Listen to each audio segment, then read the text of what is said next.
Hello everyone, मैं अंकित दीक्षित बुंदेलखंड बांदा से। तो बच्चों, हमारा इलेक्ट्रोस्टैटिक्स का आज से सेकंड चैप्टर स्टार्ट होगा और उस चैप्टर का नाम है गॉस थ्योरम। इंटरेस्टिंग चैप्टर है बच्चों, और बोर्ड में ये चैप्टर अपने डेरिवेशन के लिए बच्चों बहुत फेमस है। डेरिवेशन इससे 100% एक या दो डेरिवेशन जरूर आते हैं। ठीक, अच्छा बच्चों, मुझे ऐसा लगता है कि गॉस थ्योरम ये जो चैप्टर है,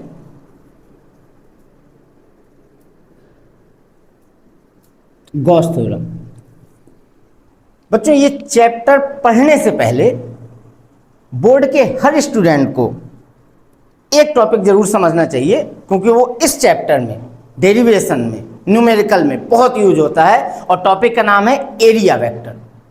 तो अपन लोग ये चैप्टर पढ़ने से पहले एरिया वेक्टर समझते हैं जरा कि एरिया वेक्टर आखिर होता क्या है। तो बच्चों, पहले हम लोग जानते हैं जरा एरिया वेक्टर के बारे में थोड़ा बहुत। क्षेत्रफल सदिश,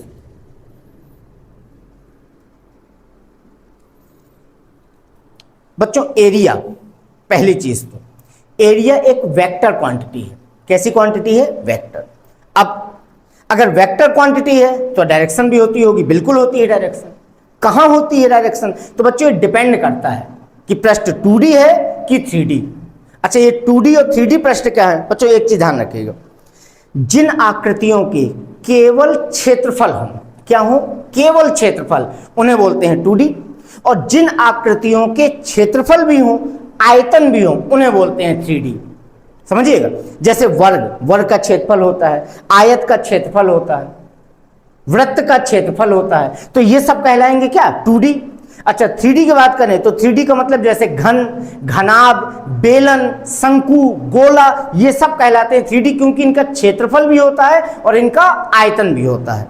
अब एरिया वेक्टर कहां को होता है? तो बच्चों कोई भी पूछे एरिया वेक्टर क्वांटिटी है, आपने कहा वेक्टर क्वांटिटी है, तो बताओ डायरेक्शन कहां होती है? तो आप तुरंत कहोगे भाई साहब डिपेंड करता है किस पर?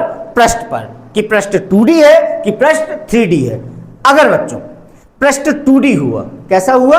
2D, तो 2D पृष्ठ का एरिया वेक्टर होता है पृष्ठ के लंबवत, अंदर और बाहर दोनों तरफ। फिर समझिएगा, पृष्ठ के लंबवत, अंदर को भी होगा और बाहर को भी, दोनों तरफ। और अगर पृष्ठ 3D है, कैसा है? 3D, तो 3D पृष्ठ का एरिया वेक्टर होता है पृष्ठ के लंबवत केवल बाहर।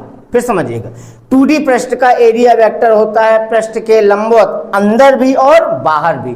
और 3D पृष्ठ का एरिया वेक्टर होता है केवल पृष्ठ के लंबवत, बाहर।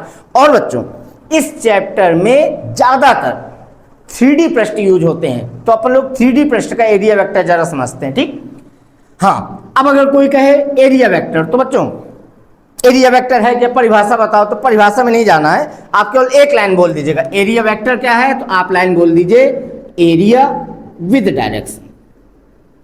एरिया वेक्टर क्या है? तो आप सीधे बोल दीजिए एरिया विद डायरेक्शन, यानी क्षेत्रफल को दिशा के साथ ले लो तो वही बन जाता है एरिया वेक्टर। और सिंबल के तौर पे हम ये लगा देते, ऊपर वेक्टर लगा देते, हो गया एरिया वेक्टर। ठीक, अब एरिया वेक्टर की direction,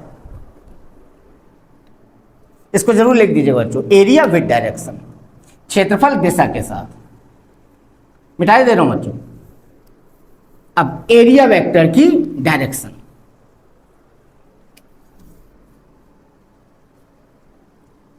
direction of area vector. तो बच्चों आपसे कोई पूछे क्षेत्रफल कैसी राशि, आपने कहा सदिश। सदिश तो दिशा कहां? तो फिर मैं कह रहा हूं, आप तुरंत कहोगे भाई साहब डिपेंड करता है पृष्ठ 2D है कि 3D।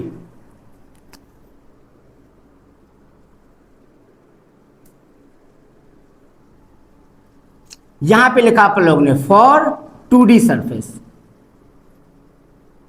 और यहां लिखा अपन लोग ने फॉर 3D सरफेस।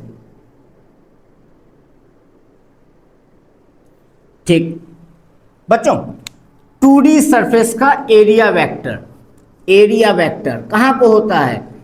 पृष्ठ के लंबवत, अंदर की ओर एवं बाहर की ओर, दोनों तरफ, अंदर और बाहर। 3D का एरिया वेक्टर पृष्ठ के लंबवत केवल बाहर की ओर, पृष्ठ के लंबवत केवल बाहर की ओर। अच्छा, और बच्चों ध्यान रखिए, 2D का मतलब क्या होता है? जिनका क्षेत्रफल भी हो, नहीं, जिनका केवल क्षेत्रफल हो। और 3D का मतलब जिनका क्षेत्रफल भी हो और आयतन भी हो। ठीक, इतना नोट करो बच्चों जरा। हाँ, इस चैप्टर में ज्यादातर कौन से सरफेस यूज होने हैं? 3D सरफेस यूज होने हैं। तो इसका एरिया वेक्टर जरा कहां को होता है ये समझते हैं। और 3D में बच्चों आप एग्जाम्पल अगर लिखना चाहो 3D में, तो आप लिख सकते हो घन है, बेलन है, गोला है, ये सब हो गए 3D।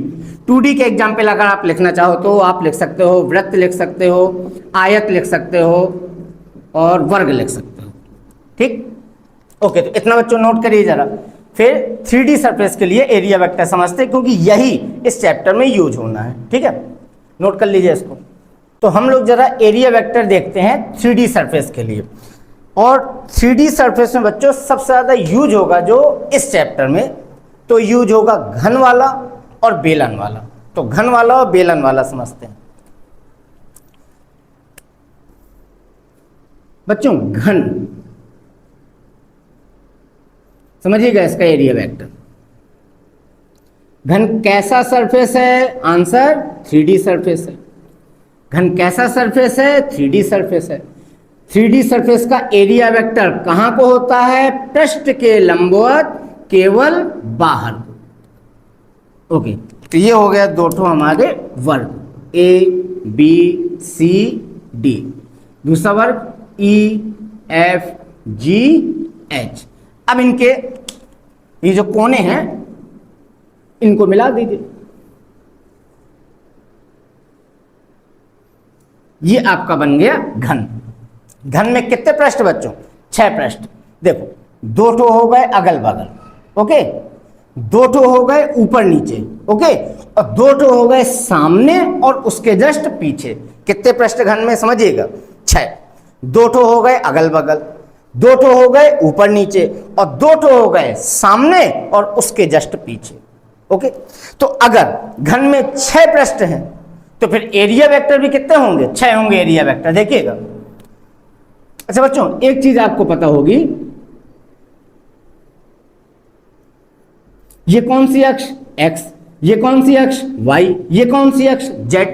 x अक्ष का वेक्टर, यूनिट वेक्टर कौन होता है? i cap. y अक्ष का j कैप, z अक्ष का k कैप। ये x अक्ष का बाहर, ये y अक्ष का बाहर, ये z अक्ष का बाहर। अगर इधर आ गए मतलब x अक्ष के अंदर तो माइनस i कैप, अगर इधर आ गए यानी y अक्ष के अंदर तो माइनस j कैप, अगर इधर चले गए मतलब z अक्ष के अंदर तो माइनस का k कैप चिपक जाएगा। ठीक है बच्चों। अब जरा देखना, घन में कितने पृष्ठ? 6 पृष्ठ। अगर मैं बच्चों ये लिखूं, घन की प्रत्येक भुजा, थोड़ा नीचे लिख देता हूं, एरिया वेक्टर की डायरेक्शन बनानी पड़ेगी। घन की प्रत्येक भुजा अगर बच्चों स्मॉल a है तो फिर घन के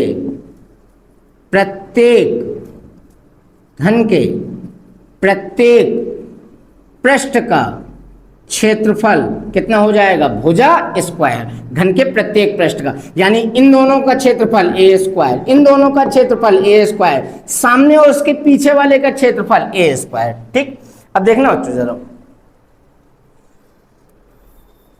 सॉरी बच्चों थोड़ा पसीना आ रहा है। ओके, तो बच्चों घन में कितने पृष्ठ हैं? 6। चलो अब इसकी बात करें, इस पृष्ठ का एरिया वेक्टर कहां को होगा? तो आंसर है पृष्ठ के लंबवत बाहर, पृष्ठ के लंबवत बाहर, पृष्ठ के लंबवत बाहर। अच्छा, इसका एरिया वेक्टर कहां को होगा? पृष्ठ के लंबवत बाहर। ये इसका एरिया वेक्टर कहां को होगा? पृष्ठ के लंबवत बाहर। 3D है ना बच्चों, तो केवल बाहर को होगा। इसका एरिया वेक्टर कहां को होगा? पृष्ठ के लंबवत बाहर को। अब बताओ कितने एरिया वेक्टर बने अभी? 4। एक चीज देखो बच्चों, आप चित्र में 2 एरिया वेक्टर कहां है? एक्स अक्ष में, एक एक्स के प्लस में और एक एक्स के माइनस में। 2 एरिया वेक्टर कहां है बच्चों? वाई अक्ष में, एक वाई के प्लस में और एक वाई के माइनस में। तो पक्की बात है कि बाकी बचे 2 एरिया वेक्टर कहां को होंगे? जेड अक्ष में। कहां को होंगे? जेड अक्ष में। अच्छा बच्चों ये बताओ, जैसे ये ABCD है, ये पृष्ठ दिख रहा है ना, अगल बगल हो गए, ऊपर नीचे हो गए। अब बारी आएगी सामने और उसके पीछे वाले की। तो ABCD सामने वाला है, बोलो सही है। तो इसका एरिया वेक्टर होगा पृष्ठ के लंबवत बाहर ऐसे।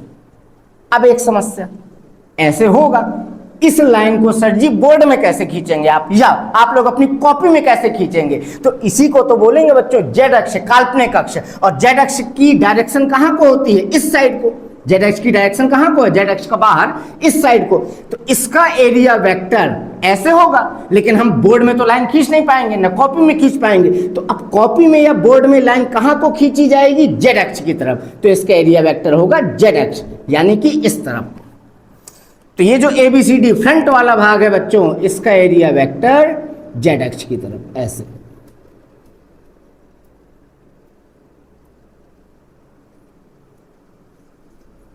ये लो। अब एक और बचा, कौन? पीछे वाला EFGH। तो बच्चों पीछे वाले EFGH का एरिया वेक्टर होगा पृष्ठ के लंबवत बाहर। बाहर का मतलब ऐसे पीछे को लाइन खींचेगी। तो क्या आप बोर्ड में लाइन खींच पाओगे? नहीं। तो यही तो कहलाएगा जेड अक्ष का कहां? अंदर। जेड अक्ष का कहां? अंदर। तो बोर्ड में अगर मैं लाइन खींचू जेड अक्ष का अंदर, ये एरिया वेक्टर। अब बताओ बच्चों, घन में टोटल कितने पृष्ठ? 6। तो एरिया वेक्टर भी कितने हैं? 6। 2 ठो कहां? एक्स अक्ष। 2 ठो कहां? वाई अक्ष। 2 ठो कहां? जेड अक्ष। जेड अक्ष। अब ऐसी लाइन नहीं बना पाते, तो इसी को जेड अक्ष बोलते हैं। और जेड अक्ष की डायरेक्शन ऐसे बनाई जाती है बाहर, ऐसे बनाई जाती है अंदर। अच्छा अब देखिए बच्चों, जैसे ये पृष्ठ है, ये एक्स का पॉजिटिव होता है ना, इसका एरिया वेक्टर इस साइड को है, यानी एक्स के पॉजिटिव में। तो इसके एरिया वेक्टर में क्या चिपकेगा? आई कैप। रुकिए, इसके एरिया वेक्टर में क्या चिपकेगा? आई कैप, वो भी प्लस वाला। इसके एरिया वेक्टर में क्या चिपकेगा? माइनस आई कैप। एक्स अक्ष के माइनस में आ गए ना। अच्छा ये कहां को है? वाई अक्ष। इसके एरिया वेक्टर में क्या चिपकेगा? जे कैप। और इसके एरिया वेक्टर में माइनस जे कैप। ठीक, इसके एरिया वेक्टर में ये जेड अक्ष है, और जेड अक्ष का कौन सा भाग? पॉजिटिव। तो इसके एरिया वेक्टर में चिपकेगा के कैप, और इसके एरिया वेक्टर में चिपकेगा माइनस के कैप। और बच्चों सबके एरिया क्या है? ए स्क्वायर। देखिए प्रत्येक पृष्ठ का एरिया कितना? ए स्क्वायर। चलो इस पृष्ठ का एरिया ए स्क्वायर, साथ में कौन चिपकेगा? आई कैप। तो ये बन गया area vector, area with direction. Area with direction. अच्छा अब इसका एरिया कितना होगा? ए स्क्वायर, और डायरेक्शन माइनस आई कैप। देखो एरिया विद डायरेक्शन। ओके, इसकी बात करो, एरिया कितना? ए स्क्वायर, डायरेक्शन कहां? वाई अक्ष, यानी क्या चिपका? जे कैप। इसका एरिया वेक्टर तो हाँ माइनस जे कैप। इसका एरिया वेक्टर तो ए स्क्वायर के कैप। इसका एरिया वेक्टर तो ए स्क्वायर माइनस के कैप। ये बन जाएंगे बच्चों इसके। ठीक, ये तो हो गई घन की बात। ओके, इसको नोट कर लीजिएगा। अब समझते हैं जरा बेलन के लिए।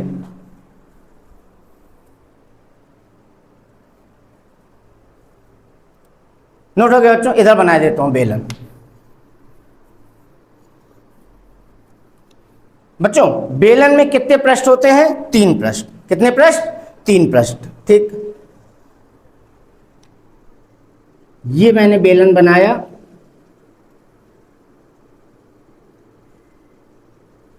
ठीक, ये मैंने बेलन बनाया।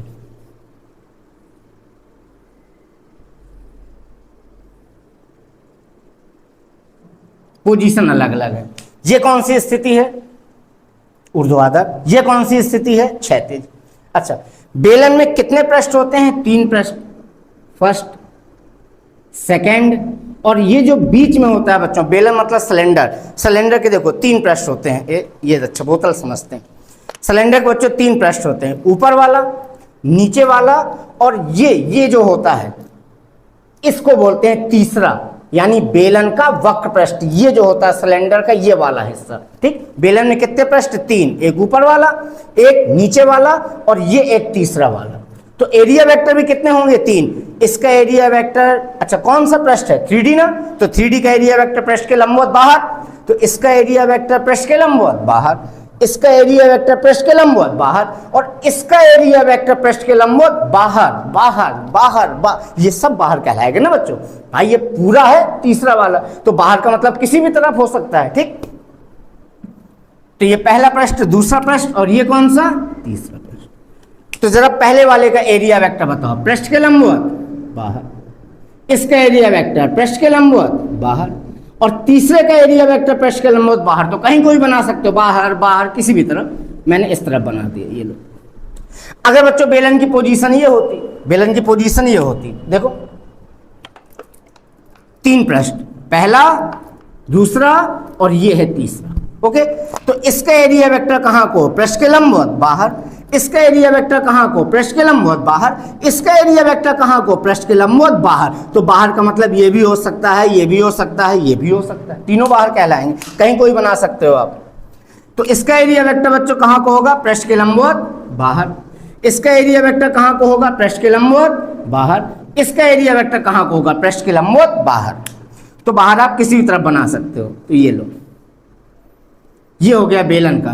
तो बच्चों घन और बेलन ये बहुत ज्यादा यूज होंगे इस वाले चैप्टर में, ठीक।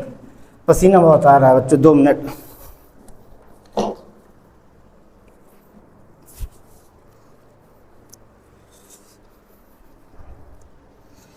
ठीक, तो बच्चों ये हो गया पूरा अपना एरिया वेक्टर। अब जब अपन लोग डेरिवेशन पढ़ेंगे या थ्योरी पढ़ेंगे तो थोड़ा सा हमें हेल्प हो जाएगी, और खास तौर से सवालों में बच्चों, ठीक है।